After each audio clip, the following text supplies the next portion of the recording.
জয় রাধে। আজকের পাঠ শ্রী নিত্যানন্দ তত্ত্ব নিরূপণ, শ্রী চৈতন্য চরিতামৃত আদি লীলাখণ্ড, শ্লোক 135। কভু গুরু কভু সখা কভু ভৃত্য লীলা, পূর্বে যেন তিন ভাবে ব্রজে কইল খেলা।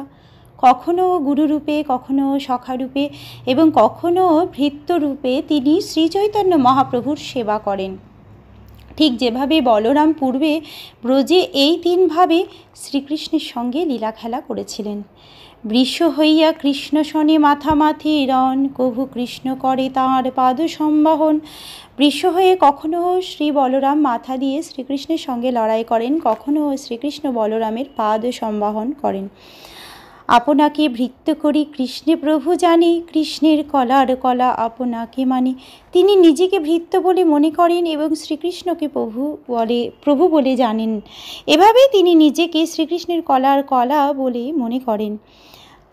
বৃষায় মানৌ নর্দন্ত যুযুধাতে পরস্পরম, অনুকৃত্য রুতৈজস্তুশ্চৈরতু প্রাকৃত যথা।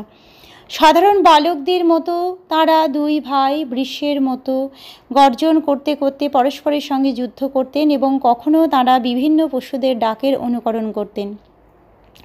কচ্চিৎ ক্রীড়া পরিশ্রান্তং গোপং সঙ্গপবর্হনম, স্বয়ং বিশ্রামায়তায়জং পাদ সম্বাহনাদিভি। কখনো কখনো শ্রীকৃষ্ণের জ্যেষ্ঠ ভ্রাতা বলরাম খেলতে খেলতে পরিশ্রান্ত হয়ে যখন কোনো গোপ বালকের কোলে মাথা রেখে শয়ন করতেন, তখন শ্রীকৃষ্ণ স্বয়ং তাঁর পাদ সম্বাহন করে সেবা করতেন। কেয়ং বা কুত আয়াতা দেবী বা নার্যুতা সুরি, প্রায় মায়াস্তু মে ভূতুর নানা মেহপি বিমোহিনী। এই মায়া কে এবং তিনি কোথা থেকে এসেছেন? ইনি কি দৈবী, মানসী না আসুরী? তিনি নিশ্চয়ই আমার প্রভু শ্রীকৃষ্ণের মায়া শক্তি, কেননা তিনি ছাড়া আর কে আমাকে বিমোহিত করতে পারেন? পরমেশ্বর ভগবান শ্রীকৃষ্ণের ক্রীড়াবিলাস ব্রহ্মার চিত্তে সন্দেহের উদ্রেক করে এবং তাই শ্রীকৃষ্ণের পরম ঈশ্বরত্ব পরীক্ষা করার জন্য ব্রহ্মা তাঁর যোগ শক্তির প্রভাবে শ্রীকৃষ্ণের গোপ সখা ও গোবৎসদের হরণ করেন, আর তার উত্তরে শ্রীকৃষ্ণ সমস্ত গোবৎস ও গোপসখাদের পুনরায় সৃষ্টি করেন। কৃষ্ণ সৃষ্ট গোবৎসদের প্রতি গাভীদের অস্বাভাবিক স্নেহ দর্শন করে শ্রী বলদেব তা বুঝতে পেরে বিস্মিত হয়েছিলেন। যশাংঘ্রি পঙ্কজারজ খিল লোকপালই, মৌলর্ত মই ধৃত মুপাসিত তীর্থতীর্থম, ব্রহ্মা ভাবমপি যস্য কলা কলায়া, শ্রীশ্চ দেহমে চরমস্য নৃপাশনঙ্ক। সমস্ত বিশ্ব ব্রহ্মাণ্ডের পালনকর্তারা সমস্ত তীর্থের তীর্থস্বরূপ, যাঁর পদরজ তাদের মুকুট শোভিত মস্তকে ধারণ করেন, এবং ব্রহ্মা, শিব, আমি, বলদেব ও লক্ষ্মী আমরা কেউ অংশের অংশরূপে যার পদরজ চিরকাল মস্তকে ধারণ করি, তার কাছে সামান্য রাজসিংহাসনের কি মাহাত্ম্য! কৌরবেরা শ্রীকৃষ্ণের নিন্দা করে বলদেবকে তাঁদের পক্ষভূত করার চেষ্টা করলে বলদেব তখন রুষ্ট হয়ে তাদের এই কথা বলেছিলেন। একলেক ঈশ্বর কৃষ্ণ আর সবভৃত্য, যারে জয়েছে নাচায় সে তৈছে করে নৃত্য। একমাত্র শ্রীকৃষ্ণই হচ্ছেন পরম ঈশ্বর এবং অন্য সকলেই তাঁর সেবক। তিনি যেভাবে নির্দেশ দেন তারা সেভাবেই নৃত্য করেন। এই মতো চৈতন্য গোসাই একলেক ঈশ্বর আর সব পারিষদ কেহ বা কিঙ্কর। এভাবেই শ্রীচৈতন্য মহাপ্রভু হচ্ছেন একমাত্র নিয়ন্তা, অন্য সকলেই তাঁর পার্ষদ অথবা ভৃত্য। গুরুবর্গ নিত্যানন্দ অদ্বৈত আচার্য, শ্রীবাসাদি আর যত লঘু সম আর্য, সবে পারিষদ সবে লীলার সহায়, সবালইয়া নিজ কার্য সাধে গৌর রায়। তার গুরুবর্গ নিত্যানন্দ প্রভু, অদ্বৈত আচার্য প্রভু, শ্রীবাস ঠাকুর এবং অন্যান্য সমস্ত ভক্তবৃন্দ, তাঁর কনিষ্ঠ সমকক্ষ অথবা তাঁর থেকে বড় যারা তার লীলায় সহায়তা করছেন, তারা সকলেই তাঁর পার্ষদ। তাদের নিয়ে শ্রী গৌরাঙ্গ মহাপ্রভু তাঁর নিজের উদ্দেশ্য সাধন করেন। অদ্বৈত আচার্য নিত্যানন্দ দুই অঙ্গ, দুইজন লইয়া প্রভুর যত কিছু রঙ্গ। শ্রী অদ্বৈত আচার্য প্রভু ও শ্রী নিত্যানন্দ প্রভু হচ্ছেন ভগবানের দুটি অঙ্গ এবং তার প্রধান পার্ষদ। তাদের দুজনকে নিয়ে শ্রীচৈতন্য মহাপ্রভু বিভিন্নভাবে তার লীলাবিলাস করেন। অদ্বৈত আচার্য গোসাই সাক্ষাৎ ঈশ্বর, প্রভু গুরু করি মানে তিহত কিঙ্কর। শ্রী অদ্বৈত আচার্য প্রভু হচ্ছেন সাক্ষাৎ পরমেশ্বর ভগবান। যদিও শ্রীচৈতন্য মহাপ্রভু তাকে গুরুরূপে সম্মান করতেন, তবুও অদ্বৈত আচার্য হচ্ছেন তার ভৃত্য। শ্রীচৈতন্য মহাপ্রভু অদ্বৈত প্রভুকে পিতার মতো সম্মান করতেন, কারণ অদ্বৈত আচার্য প্রভু ছিলেন তার পিতার থেকেও বয়সে বড়।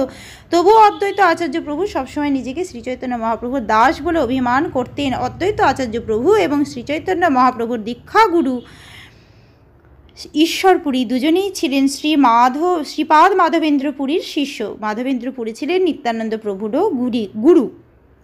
এভাবেই শ্রীচৈতন্য মহাপ্রভুর ক্ষুল্লতাত রূপে অদ্বৈত প্রভু সর্বদাই পূজনীয় ছিলেন, কারণ গুরুদেবের গুরুভ্রাতাদের গুরুদেবের মতোই সম্মান করা উচিত। এই সমস্ত কারণে শ্রীচৈতন্য মহাপ্রভু অদ্বৈত আচার্য প্রভুকে গুরুর মতো সম্মান করতেন, কিন্তু অদ্বৈত আচার্য প্রভু সর্বদাই নিজেকেই শ্রীচৈতন্য মহাপ্রভুর নগণ্য দাসরূপে মনে করতেন।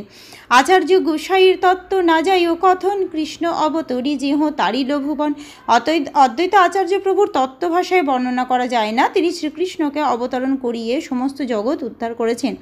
নিত্যানন্দ স্বরূপ পূর্বে হইয়া লক্ষণ, রঘুভ্রাতা হইয়া করে রামের সেবন। শ্রী নিত্যানন্দ স্বরূপ পূর্বে লক্ষণ রূপে অবতীর্ণ হয়েছিলেন এবং কনিষ্ঠ ভ্রাতারূপে শ্রীরামচন্দ্রের সেবা করেছিলেন। শঙ্কর সম্প্রদায়ে সন্ন্যাসীদের মতো ব্রহ্মচারীদেরও বিভিন্ন নাম রয়েছে। প্রত্যেক সন্ন্যাসীরই ব্রহ্মচারী সহকারী থাকে। সে ব্রহ্মচারীদের 4 রকমের নাম রয়েছে: স্বরূপ, আনন্দ, প্রকাশ ও চৈতন্য। শ্রী নিত্যানন্দ প্রভু সন্ন্যাস গ্রহণ না করে ব্রহ্মচারী রূপে ছিলেন। ব্রহ্মচারী রূপে তার নাম ছিল নিত্যানন্দ স্বরূপ। সেই সূত্রে বোঝা যায় যে তিনি নিশ্চয়ই তীর্থ অথবা আশ্রম উপাধিযুক্ত সন্ন্যাসীদের তত্ত্বাবধানে ছিলেন, কেননা স্বরূপ হচ্ছে এই ধরনের সন্ন্যাসীদের সেবক, ব্রহ্মচারীর উপাধি। রামের চরিত্র সব দুঃখেরও কারণ, স্বতন্ত্র লীলায় দুঃখ সহেন লক্ষণ। শ্রীরামচন্দ্রের কার্যকলাপ ছিল দুঃখময়, কিন্তু লক্ষণ শতপ্রবৃত্ত হয়ে এই দুঃখ সহ্য করেছিলেন। আজকের পাঠ এই অবধি। ভজ শ্রীকৃষ্ণ চৈতন্য প্রভু নিত্যানন্দ, শ্রী অদ্বৈত গদাধর শ্রীবাসাদি গৌরী ভক্ত বৃন্দ। হরে কৃষ্ণ কৃষ্ণ কৃষ্ণ হরে হরে, হরে রাম রাম রাম হরে হরে। জয় রাধে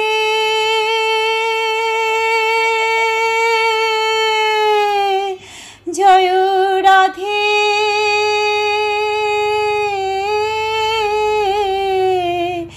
জয় রাধে জয় রাধে। জয় রাধে। ধন্যবাদ।